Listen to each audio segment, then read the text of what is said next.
दोस्तों नमस्कार। आप देख रहे हैं फ्रंट पेज। मैं गिरिजेश्वर प्रसाद। धनबाद में मतदान के पहले जो संभावनाएं जताई जा रही थी, मतदान के दौरान भी रुझान वैसा ही देखने को मिला। भारतीय जनता पार्टी के प्रत्याशी ढुल्लू महतो को लेकर जैसी आशंकाएं व्यक्त की जा रही थी, सब कुछ लगभग वैसा ही हुआ। इंडिया गठबंधन की उम्मीदवार अनुपमा सिंह के साथ भी वैसा ही हुआ जैसी संभावनाएं व्यक्त की जा रही थी। 3 बार से सांसद रहे पीएन सिंह का टिकट कटा तो राजपूत बिरादरी ने भारतीय जनता पार्टी का साथ छोड़ दिया। यह मतदान के दिन साफ दिखा। जानकार बताते हैं कि 80 से 90% राजपूत मतदाताओं ने कमल फूल का बटन नहीं दबाया। इसमें कोई शक नहीं कि उन्होंने इंडिया गठबंधन की अनुपमा सिंह के पक्ष में मतदान किया है। यहाँ विचारधारा गौण हो गई और जात का पक्ष प्रबल साबित हुआ। बहाने कुछ भी बनाए जाए, लेकिन लोग इसे इसी रूप में देख रहे हैं। खबर है कि धनबाद के विधायक राज सिन्हा के समर्थकों ने भी ऐसा ही किया। चित्रगुप्त समाज के आधे से अधिक मतदाताओं ने पंजा छाप का बटन दबाकर अपनी नाराजगी जाहिर की। कहा जाता है कि राज सिन्हा ने चित्रगुप्त समाज की एक बैठक में पहले ही इशारों में बता दिया था कि किसका बटन दबाना है। भूमिहार बिरादरी के मतदाताओं के बारे में भी खबर है कि उन्होंने भी इस बार इंडिया गठबंधन के पक्ष में वोट दिया है। मतदान के पहले धनबाद एवं बोकारो में इनकी भी बैठकें हुई थी। अनुमान है कि 60 से 70% भूमिहार मतदाताओं का रुझान अनुपमा सिंह के पक्ष में रहा। इसी तरह ब्राह्मण वर्ग के भी मतदाता इस बार भारतीय जनता पार्टी से नाराज दिखे। बताया जाता है कि प्रत्येक 2 में से 1 ब्राह्मण मतदाता ने कांग्रेस की अनुपमा सिंह के पक्ष में वोट डाला है। इधर मारवाड़ी व्यवसायियों ने भी इस बार भारतीय जनता पार्टी के प्रति नाराजगी जाहिर की। खबर है कि कम से कम 30% मारवाड़ी व्यवसायियों ने या तो कांग्रेस प्रत्याशी के पक्ष में मतदान किया या फिर नोटा का बटन दबाया। राजपूत, कायस्थ, भूमिहार और ब्राह्मण भारतीय जनता पार्टी के कट्टर समर्थक रहे हैं। हर बार इनका वोट भारतीय जनता पार्टी को मिलता रहा है, परंतु इस बार नहीं मिला। भारतीय जनता पार्टी के वोटों में कटौती साफ दिख रही है। यह रुझान धनबाद संसदीय क्षेत्र के करीब करीब सभी शहरी क्षेत्रों में देखने को मिला।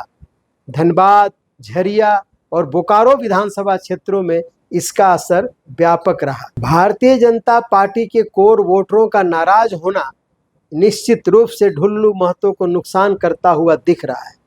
इसका सीधा लाभ इंडिया गठबंधन की अनुपमा सिंह को होता हुआ लग रहा है। भारतीय जनता पार्टी को हो रहे नुकसान की भरपाई होती कहीं से नहीं दिखी। ढुल्लू महतो ने अवश्य ही स्थानीय होने को मुद्दा बनाने की कोशिश की थी। उसका कुछ असर भी दिखा। उन्हें स्थानीय होने के नाम पर जो वोट मिले वे पहले से ही भारतीय जनता पार्टी के वोट रहे हैं।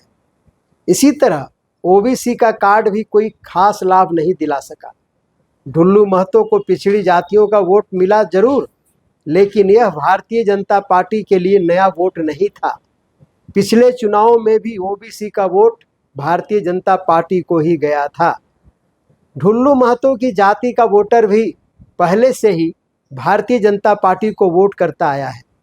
इधर ग्रामीण क्षेत्रों में भारतीय जनता पार्टी को ठीक ठाक वोट मिलने की खबर है। गैर आदिवासी वोट ढुल्लू महतो के पक्ष में गया है। वैसे यह भी भारतीय जनता पार्टी के लिए नया वोट नहीं है।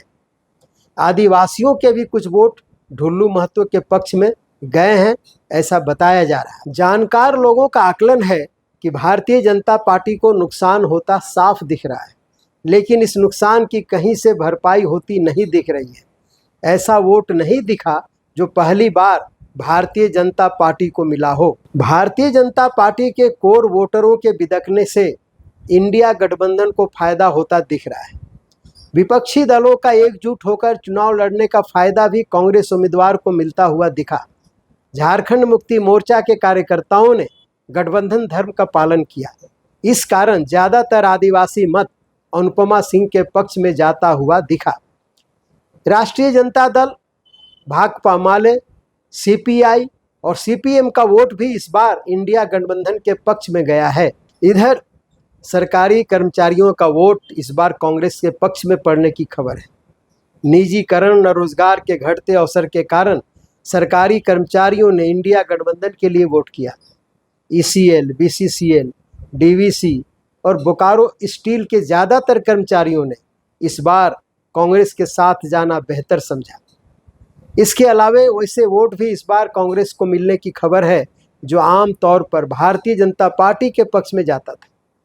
पिछले 10 वर्षों के दौरान महंगाई और बेरोजगारी की भयावह स्थिति ने आम मतदाताओं का मन बदल दिया।